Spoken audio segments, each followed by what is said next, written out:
Now, would you believe this? This is the basil. Can you see that? Hello, beautiful people. Welcome to a new video. How are you doing? Thank you for clicking in. So we have a basket full, a trug full of basil. We picked yesterday because we had suspected first, but this is what I do with basil. I try and preserve it because it smells so good. It makes your food so delicious. But what happens with basil? This was only picked last night and it started discoloring. Basil doesn't keep well. So this is how you can get your basil to stay longer, fresher, So first and foremost, I'm gonna save the flowers. I love the flowers for my jollof rice base, and just stew bases is really, really nice. And I also make like a beautiful infused sort of like paste that we use for seasoning. So we'll strip the seeds just like so. And then I will show you what I'll do when we finish picking all the basil leaves we can pick, okay?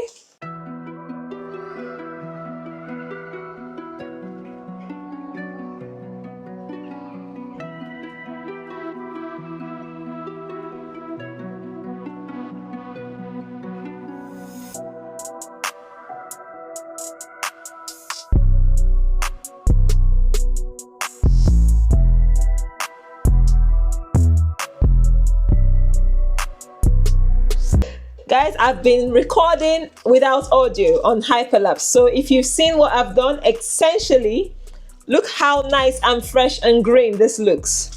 This is fresh green basil. We have not cooked, we have just blanched it. All we've done here is blanch it by putting it in boiling water. You saw the rolling boil for 10 seconds, no more than 10 seconds. Otherwise, you'll be cooking it. And once that is done, we put it, strain the hot water, and we go ahead and we put it in the ice bath, cool ice water. And once that is finished, we take it out again, which is what we'll do now. And we want to strain this water out. It's all nice and cool. So we can put this in a salad spinner, and we're gonna spin to get rid of as much moisture as we can. You can see that more moisture out. We'll do one more spin.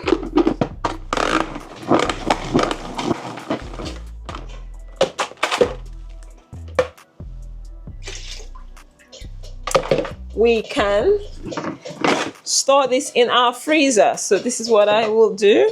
Get you some parchment paper, and then we have some kitchen towels to start with. Pour the basil onto the parchment paper and the kitchen towels just to get as much moisture out of it. Just gonna give this a little squeeze, a little squeeze, and then once that is done, we're gonna spread this up thinly. So when we freeze this now, the enzyme reaction has ceased, and we should have decent flavored and colored basil we can use for pestos. We can use for pretty much anything that requires basil. You could pat it dry a bit more. Just pat it dry a little bit more. So there you are, guys. Look at how beautifully green this basil is. And it will go in my freezer, and I'll put a few clips of when I get it out and how green it still looks. This is the best way you can store your basil for a long time in the freezer without it going all black and losing all its color and flavor. This is the basil that was blanched, and this one wasn't blanched. Take a look at the difference, okay? Not blanched at all. Can you see that? It wasn't blanched, and look at that. Night and day. So when next you want to store your basil in the freezer, don't just leave it like that. Blanch it. You would love the difference it makes to your food and to your flavor. Anyway, I hope you've enjoyed the video. Got rid of as much moisture as we can, and this will stay fresh, and it could work for pestos, it could work for seasoning foods. But I have a different method on how I actually love preserving basil for cooking, and I'll show you that video next. Hopefully put the link in the description box for you to watch if you want to know how to use basil in a better way, sort of like over winter for flavoring and seasoning your cooking. If you have enjoyed the video, give us a thumbs up please, and also kindly share to your friends and loved ones. I really appreciate you. And also, if you haven't yet, kindly subscribe, and until next time, see you in another video. Bye.